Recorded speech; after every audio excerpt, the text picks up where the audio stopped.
आपसे कहते हैं कि विदेश मत जाओ, आपसे कहते हैं सोना मत खरीदो, आपसे कहते हैं इलेक्ट्रिक गाड़ी खरीदो, आने वाले समय में किसान के पास खाद नहीं होगा, आर्थिक तूफान आ रहा है, आप देखना कुछ ही महीनों में महंगाई कहां जाती है। कॉपी देना संविधान की है, लाओ। ये कोई मामूली किताब नहीं है, ये मत सोचिए कि ये जो किताब है ये मामूली चीज है। ये मत सोचिए कि ये किताब आजादी के बाद लिखी गई थी। इस किताब में एक विचारधारा है,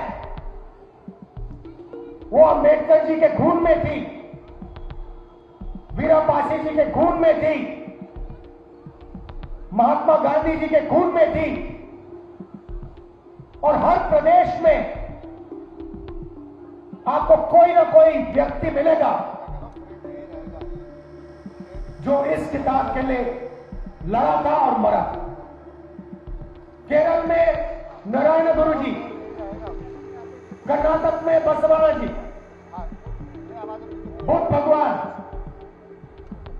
गुरु नानक, कबीर, इन सब की आवाज इस संविधान में है। हम बड़े बड़े फंक्शन करते हैं, फोटो के सामने हाथ जोड़ देते हैं, मूर्ति के सामने मत्था टेक देते हैं, मगर जब हमारे आंखों के सामने वीरा पासी जी की विचारधारा का अपमान किया जा रहा है, उसके चित्र चित्र बनाए जा रहे हैं, तो फिर हम चुप हो जाते हैं। अंबेडकर जी की बात होती है, हाथ जोड़े जाते हैं, मगर जब अंबेडकर जी के संविधान पर आरएसएस खुलकर आक्रमण करता है, फाड़ के फेंक देता है,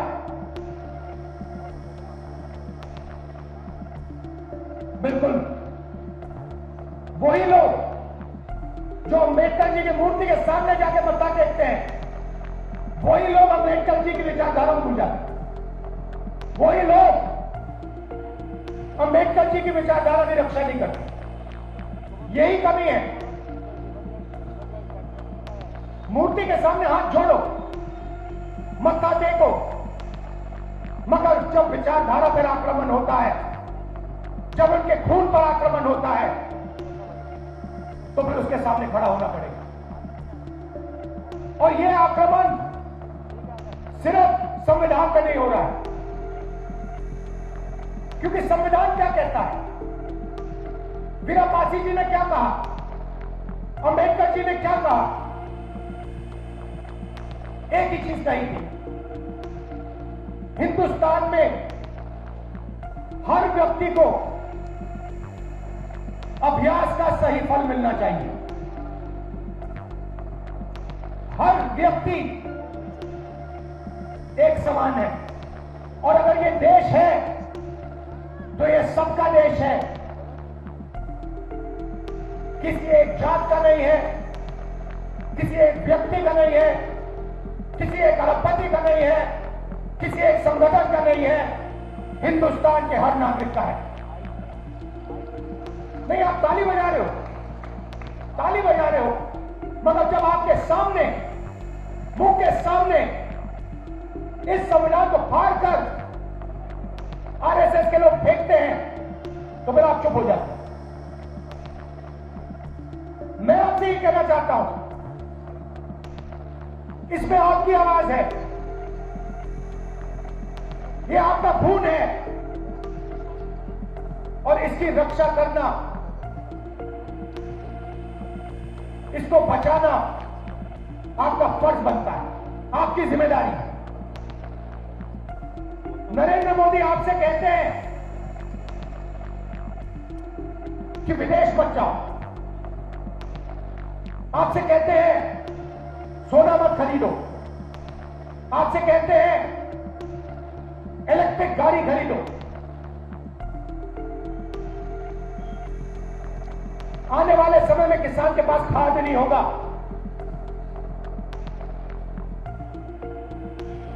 आर्थिक तूफान आ रहा है।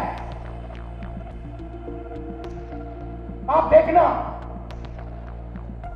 कुछ ही महीनों में महंगाई कहां जाती है,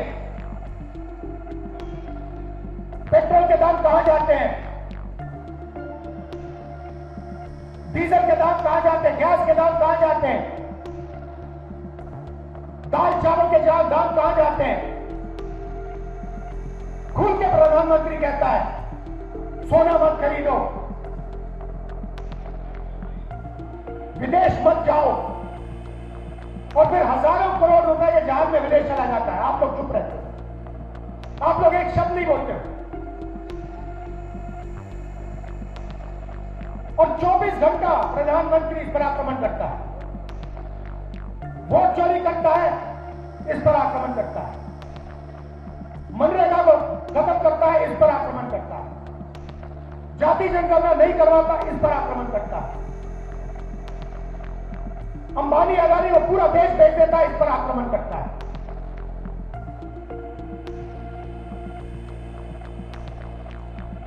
तो मेरा कहना है, हम अगर अम्बेडकर जी की बात करें, अगर हम वीरा पासी जी की बात करें और उनकी मूर्ति के सामने हम हाथ जोड़ें, तो फिर हमारी जिम्मेदारी है कि उनकी विचारधारा की हम रक्षा करें। इसके बिना हाथ जोड़ने का कोई मतलब ही नहीं है। आप सोचिए, अगर अम्बेडकर जी यहां बैठे होते और आप उनके सामने हाथ जोड़ते,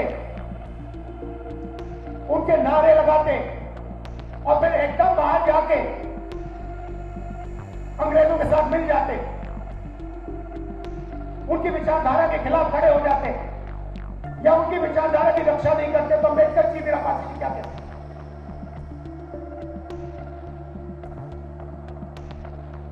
तो जब हम अम्बेडकर जी की याद करते हैं, वीरा पासी जी की याद करते हैं, गांधी जी की याद करते हैं, बुद्ध भगवान की याद करते हैं, तो जिम्मेदारी, पहली जिम्मेदारी उनकी विचारधारा की रक्षा करनी है। और ये मैं चाहता हूं 21वीं सदी के वीरा पासी दिखाई दे, मैं चाहता हूं 21वीं सदी के अम्बेडकर दिखाई दे, मैं चाहता हूं 21वीं सदी के गांधी जी दिखाई दे। और वो कहां से आएंगे? आप में से आएंगे, और कहीं से आ ही नहीं सकते। आसमान से तो टपक नहीं सकते, विदेश से तो नहीं आ सकते, आज के युवाओं में से आएंगे। आने वाला समय बहुत मुश्किल है। मोदी जी ने क्या किया? हिंदुस्तान का पूरा धन आपके जेब में से, आपके घरों में से निकाल दिया। संविधान आपकी रक्षा करता था, संविधान कहता था कि पब्लिक सेक्टर होना चाहिए, संविधान कहता था आरक्षण होना चाहिए, संविधान कहता था जुडिशरी में न्याय होना चाहिए। ये सारा का सारा नरेंद्र मोदी जी ने, अमित शाह ने, आरएसएस ने खत्म कर दिया। संविधान कहता था कि फ्री एंड फेयर मीडिया होना चाहिए, खत्म कर दिया। आपका पैसा आपके जेब से पूरा का पूरा निकाल दिया, आपकी मेहनत का पैसा। मनरेगा बंद कर दिया, पब्लिक सेक्टर को प्राइवेटाइज कर दिया, यूनिवर्सिटी में आरएसएस के वाइस चांसलर बैठा दिए, उनको कुछ नहीं मालूम, साइंस नहीं मालूम, हिस्ट्री नहीं मालूम, ज्योग्राफी नहीं मालूम, मगर यूनिवर्सिटी चला रहे। क्यों? क्योंकि आरएसएस के हैं। तो संविधान को इन्होंने खत्म कर दिया है। संविधान कहता है हर व्यक्ति के पास एक वोट होना चाहिए। एसआईआर महाराष्ट्र, हरियाणा, मध्य प्रदेश, असम, बंगाल में करोड़ों लोगों के वोट काट दिए। जो उनके लिए वोट नहीं करते, उनके वोट काट दिए। तो 24 घंटा इस पर आक्रमण किया। अब सच्चाई सामने आ रही है और सच्चाई से कोई नहीं छुपेगा। यह आपकी रक्षा करता था, यह हिंदुस्तान की अर्थव्यवस्था की रक्षा करता था, यह किसानों की रक्षा करता था, यह मजदूरों की रक्षा करता था, यह छोटे व्यापारियों की रक्षा करता था। नरेंद्र मोदी ने इसको खत्म कर दिया, आपके जेब में से पैसा निकाल दिया। नोटबंदी से इसने किसानों को खत्म किया, छोटे व्यापारियों को खत्म किया, रोजगार बंद किया और अब ईरान और अमेरिका के बीच में युद्ध हो गया। अभी आपको बात समझ नहीं आई कि हुआ क्या है। आप सोच रहे हो कि अमेरिका और ईरान के बीच में युद्ध है तो क्या हुआ, वो लड़ रहे, हमारा क्या लेना देना। भाई और बहनों, ये पहले आपकी रक्षा करता था, ये गायब हो गया है। अब आर्थिक तूफान आने वाला है। क्यों? क्योंकि अमेरिका ने ईरान पर आक्रमण किया और ईरान ने हॉर्मुज स्ट्रेट को बंद कर दिया। हॉर्मुज स्ट्रेट को बंद करने का मतलब दुनिया का 20% तेल, 20% तेल का सप्लाई खत्म। इसका नतीजा आने वाले समय में महंगाई आसमान तक। आपने अपनी जिंदगी में ऐसी महंगाई नहीं देखी होगी। फिर से दोहराता हूं, जो आने वाला है 3-4 महीने में ऐसी महंगाई आपने अपनी जिंदगी में नहीं देखी होगी।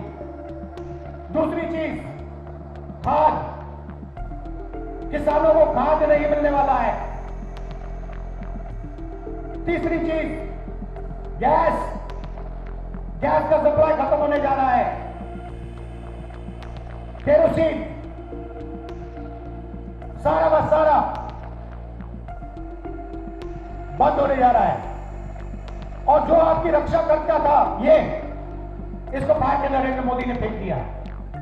तो अब आर्थिक तूफान का नतीजा अंबानी अदानी को नहीं लगने वाला, वो अपने महलों में बैठे रहेंगे। अब सीधा का सीधा आर्थिक तूफान आपके घर में आ रहा है। क्यों? क्योंकि नरेंद्र मोदी ने इसको खत्म किया और जो आपको रक्षा करता था उसको उन्होंने हटा दिया। अब पूरा का पूरा झटका किसानों को लगने वाला है, युवाओं को लगने वाला है, मजदूरों को लगने वाला है, माताओं बहनों को लगने वाला है। और नरेंद्र मोदी क्या कहता है? कहता है विदेश मत जाओ, और फिर अपने जहाज तोड़ के विदेश चला जाता है। भाइयों बहनों, नरेंद्र मोदी ने हिंदुस्तान के आर्थिक सिस्टम को बेच दिया है। फिर से बोलता हूं, नरेंद्र मोदी ने हिंदुस्तान के आर्थिक सिस्टम को बेच दिया है। उसने अदानी को, अंबानी को और अमेरिका को हिंदुस्तान का आर्थिक सिस्टम पकड़ा दिया है। अब आर्थिक तूफान आ रहा है और नरेंद्र मोदी और हिंदुस्तान की सरकार आपको नहीं बचा रही।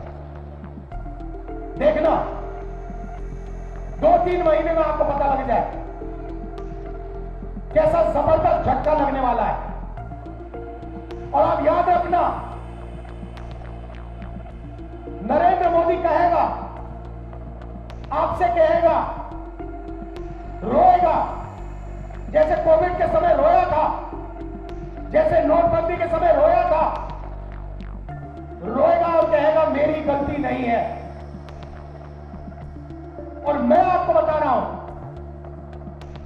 कि गलती सिर्फ नरेंद्र मोदी, अमित शाह और आरएसएस की है, क्योंकि इन्होंने इसको खत्म किया। देख लेना, 1 महीने के अंदर टीवी में आएगा नरेंद्र मोदी, रोएगा, हाथ जोड़ेगा, जैसे नोटबंदी में कहा था मुझे लटका देना फांसी से। नोटबंदी उसने की, आपसे पैसा उसने छीना, आपके घर से पैसा उसने छीना और फिर आके हाथ जोड़ दिए और कहा कि मुझे लटका देना फांसी पे अगर काला धन नहीं खत्म हो। काला धन खत्म हुआ? उसके बाद कोविड के समय वही बात की, मजदूरों को मरवा दिया, घर भेज दिया, लॉकडाउन कर दिया और अरबपतियों का लाखों करोड़ रुपए कर्जा माफ कर दिया। और फिर से करने वाला। चुनाव से पहले कहा कि पेट्रोल की कोई कमी नहीं, गैस की कोई कमी नहीं है, पेट्रोल के दाम नहीं बढ़ेंगे। और आज जब पेट्रोल के दाम बढ़ रहे हैं तो अंबानी पेट्रोल हिंदुस्तान के बाहर भेज रहा है। अंबानी रूस से पेट्रोल खरीदता है और बाहर बेचता है। और अंबानी नरेंद्र मोदी की फंडिंग उस पेट्रोल के पैसे से करता है। यह सच्चाई है। रास्ता क्लियर है, रास्ता दिखाया गया है पहले। अंबेडकर जी का रास्ता है, नेहरू जी का रास्ता है, गांधी जी का रास्ता है, वीरपाटी जी का रास्ता है, बुद्ध भगवान का रास्ता है, नारायण गुरु, बसवना, ये सब, इन सब लोगों ने रास्ता दिखाया है। आप मूर्तियों के सामने हाथ जोड़िए, घंटों जोड़िए, मत्था टेकिए, मगर जब उनकी विचारधारा पर आक्रमण होता है तो फिर खड़े हो जाइए और पीछे मत हटिए। यही है मतलब मत्थे टेकने का, यही है मतलब हाथ जोड़ने का। प्रभातखबर.com, विश्वास वही, रफ्तार नहीं।